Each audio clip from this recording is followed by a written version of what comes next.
A stunning policy reversal from the White House Wednesday, rescinding this week's controversial OMB memo that froze critical federal funding and created a maelstrom of confusion and uncertainty for the many people and organizations that are dependent on it. Plus, Defense Secretary Pete Hegseth has revoked the security detail and clearance of retired General Mark Milley. The Pentagon has also been ordered by Hegseth to conduct an inquiry into Milley's conduct, a move that could strip the four-star general of a star. Joining me now to discuss these issues and more is the Hill's White House reporter, Brett Samuels.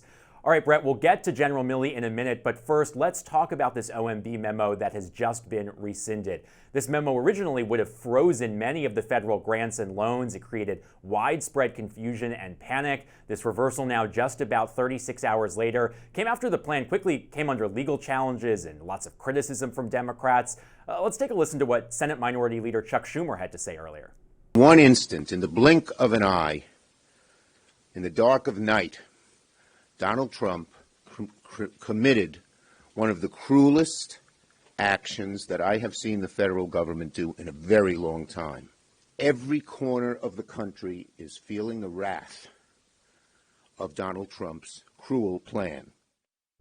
So what do you make of now the Budget Office rescinding this memo after this whirlwind?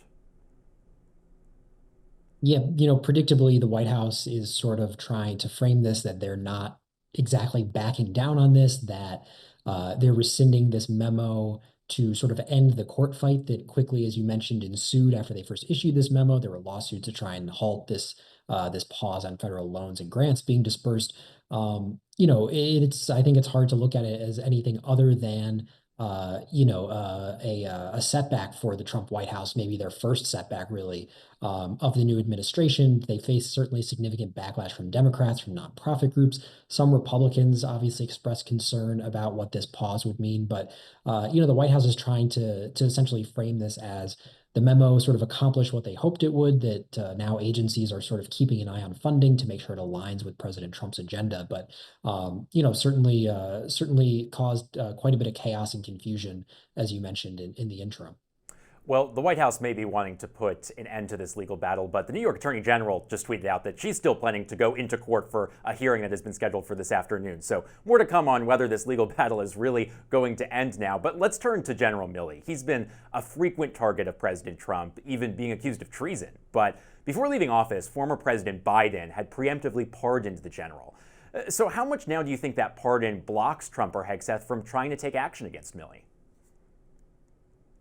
Yeah, certainly the preemptive pardon from President Biden, which came on his last day, really his last hours in office before Trump took office, it certainly protects General Milley from prosecution from the federal government, the DOJ, from Trump using the DOJ to go after General Milley to try and charge him with crimes. Sort of unclear what exactly those crimes would be, but it does provide him protection from what Biden warned would be politically motivated investigations and prosecutions. But as we're seeing in sort of the early days of the new Trump administration, it doesn't exactly protect Milley from sort of, I guess you could say petty almost backlash and retribution. We've seen the Pentagon take his portrait down off the wall. There's talk that Pete Hegseth may seek to demote General Milley, to have a star removed from General Milley in his rank. So, there are other ways that are not covered by the pardon. He could certainly still be called before Congress to testify on things. So while it does provide some blanket protection, certainly we're seeing that Trump and his allies are still finding ways to sort of go after General Milley. And as all of this news has been breaking here in Washington, House Republicans this week have been down in Florida, gathered at Trump's Doral Resort down in Miami for their annual retreat. Our colleague, the Hill's Emily Brooks, was able to sit down with Speaker Mike Johnson for a fireside chat last night. Let's take a listen to what he had to say about raising the debt ceiling. I think there's some concern in the Senate that might be difficult to do on a partisan basis, and so it may wind up being a bipartisan exercise. Now, this is a change of tune from the speaker. Do you take this as a sign that Republicans are going to have a tough time unifying over the next few months as they try to make a deal on a reconciliation plan? Yeah, it does sort of seem like, maybe coming to terms with reality almost a bit, that Republicans obviously are going to have this extremely narrow majority, even once there are these special elections in Florida to replace a couple of lawmakers who resign their seats. Republicans are still only going to have a very narrow margin of just a few votes We know that the conservative flank of the party, the House Freedom Caucus, tends to sort of buck leadership on some of these things. Obviously, different factions of the party want spending offsets to go with a debt ceiling increase. Others are less aggressive about demanding those. So I think Speaker Johnson's comments to our colleague certainly signal that, one way or another, there may be a need to get Democrat votes, whether they pair it with some kind of Democratic priority or bipartisan priority to get it across the finish line. I think it is a recognition that with this extremely narrow margin in the House, something like the debt ceiling may ultimately require both parties to kind of come together and find a solution. As Democrats are looking to push back against Republican control of Washington, we've seen that New York Congresswoman Alexandria Cortez has been embracing her role as one of Trump's sharpest critics. Now, she already lost a bid to become the top Democrat on the House Oversight Committee, but as some Democrats have been taking a softer approach towards Trump, do you think this is a play at party leadership, or do you think this, on the other hand, could hurt Ocasio-Cortez's ambitions? Yeah, certainly, it was interesting, as you mentioned, to see her fall short in her bid to become the ranking member on the Oversight Committee. Would have certainly given her a really, sort of prominent perch to go after the Trump administration in congressional hearings, congressional panels, investigations, et cetera. Certainly seeing Congresswoman Ocasio-Cortez being so outspoken, I think it gets at sort of this divide within the Democrat Party to an extent where you have some lawmakers like Alexandria Ocasio-Cortez, like Jamie Raskin, for example, who are trying to be more outspoken, who are trying to be more aggressive and really taking the fight to Trump, who don't feel like they can just sit back during the second term and, sort of play second fiddle to Republicans because they're not in the majority. So, I think certainly Democratic constituents are going to embrace that. The question, as you said, is whether at some point it irks party leadership that she's sort of speaking out. But in the meantime, I think certainly she's sort of filling this void in being a really outspoken voice and taking the fight to Trump. I also wanted to ask you about an interview that News Nation's Kelly Meyer was able to do with Tom Homan, who's, of course, Trump's border czar, that was about the immigration raids that have been happening this week. Let's take a listen to what he had to say about the administration's actions. President Trump he put the whole government on this, right? He has a great vision in this, right? So, like Chicago, we just didn't have ICE, HSI, and ERO, right? We had DEA, we had U.S. Marshals, we had ATF, we had FBI. It's all a government approach. And we have DOD helping us on the border, removing illegal aliens and military flights. That's a force multiplier. So all a government to secure the border, all a government to the deportation operation. Do you think that Trump sees the actions that have been taken this week as a success? It's a great question because, on the one hand, I think, broadly speaking, he does see it as a success. He's fulfilling a key campaign promise. Obviously, the administration has been keen to highlight whenever ICE, Immigration and Customs Enforcement, puts out these numbers that, hundreds of immigrants who entered the country illegally have been arrested. The White House is always promoting those numbers, promoting numbers of low border crossings. So clearly they see this as a success, but we've also seen signs that Trump and his allies would like to see more done on this front.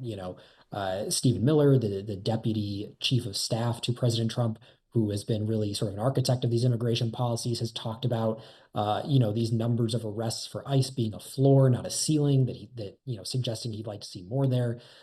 Caroline Leavitt, the press secretary for the White House, has acknowledged that, the White House is going to continue to devote resources to this operation, to Tom Homan, the border czar. So, while certainly the Trump White House has touted sort of the early returns on their immigration crackdown, I think you can certainly expect to see them try to do more and be more aggressive because, as they've said, they're not exactly satisfied with just what they've seen in this first week. All right, The Hill's Brett Samuels, thanks so much for joining us. Thanks, Zach.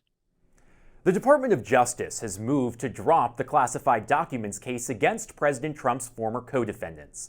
Federal prosecutors in Florida moved to drop former special counsel Jack Smith's case against Walt Nauta and Carlos de Oliveira. The two were accused of aiding Trump in concealing boxes of documents from both federal authorities and Trump's own attorney. The special counsel, of course, had dismissed his two criminal cases against Trump after he won the presidential election, but the charges had remained for Trump's co-defendants, who are still private citizens. The move is now the latest signal that the DOJ is moving quickly to clean house on any proceedings that have been associated with Trump's criminal cases. This motion now awaits formal approval by the 11th U.S. Circuit Court of Appeals.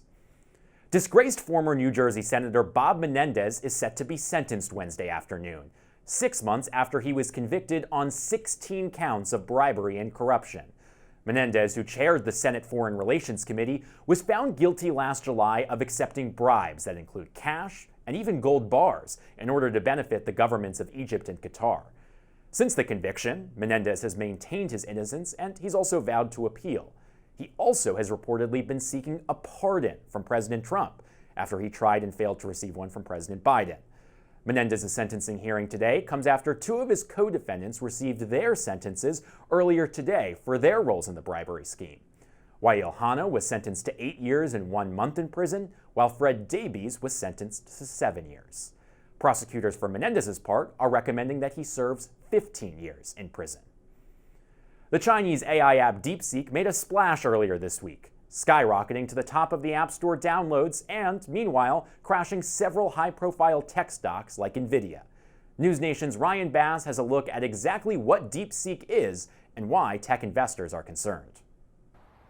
DeepSeek is basically China's answer to ChatGPT, which does a lot more with less. And what's really got the U.S. tech industry on edge here is the fear that China has not only caught up to us in the AI arms race, but has far surpassed us and is doing so using less money, chips, and energy as well. Now, DeepSeek isn't necessarily new. It's actually been around since 2023, and it works a lot like OpenAI's ChatGPT, answering questions and generating text based on a prompt that you put in. But they dropped their latest large language model, R1, last week, and the AI behind it is already outpacing some of the top U.S. models, which skyrocketed the platform to the #1 spot on the Apple App Store over the weekend.